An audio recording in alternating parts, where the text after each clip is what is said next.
I used to believe in freedom of speech until I had to pay my first phone bill. That's cool, because I heard reality only makes you stronger if it don't kill. Do you think nature cares more for the mountain or the molehill? Does it favor the rabbit that plows the earth when it's alive, or the one that fertilizes the soil when it becomes roadkill? It appears the night and day don't discriminate. Imagine if the sun and moon had to debate, labor over mandate, who was the best candidate to rise at the break of dawn. But then again, based on how infrequently the sun shines in Britain, maybe that statement itself is debatable. But the above examples are merely to highlight that we are probably the species with the most autonomy in the whole of the Earth's geography. So why do we struggle with its philosophy to the point where it becomes a foreign ideology when even nature practices democracy?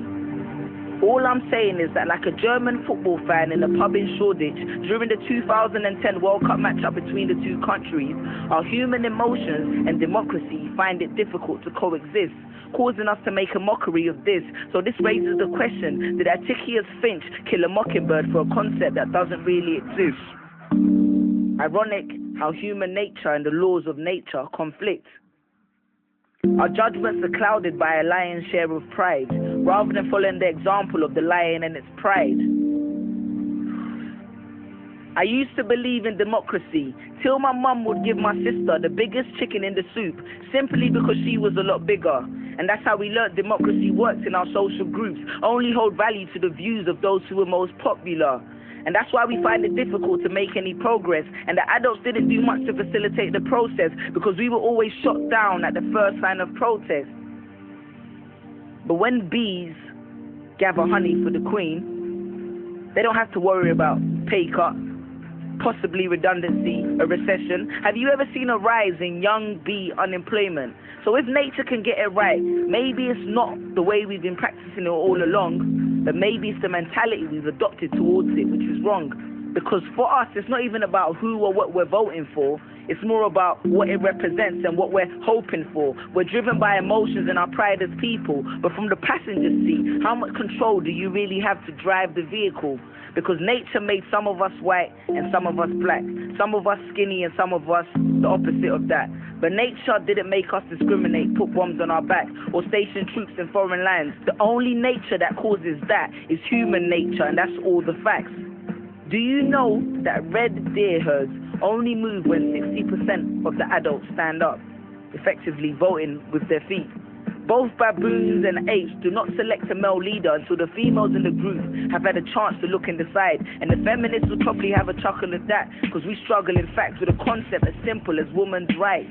We live in juxtaposition to the universe and its natural tendencies.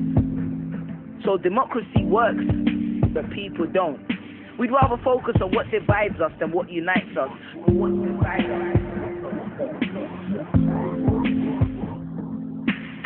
Representing for the same spot where Mark Duggan was shot, where Damilola was stabbed, where Stephen Lawrence was dropped. When animals kill one another, it's either for survival or nourishment. When the rain beats down on the soil, it's merely to provide the seeds with some encouragement. Google the Baltic and the North Sea. Watch how they balance perfect with no need for establishment or congressman. Do you know the hermit crab does not grow its own shell?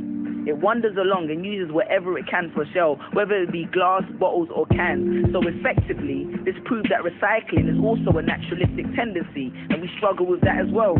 I had an argument with my friend who stated that our consciousness has allowed us to become supreme beings on this earth. And I responded, but animals eat, sleep, spend time with their family each week, travel the earth as they please.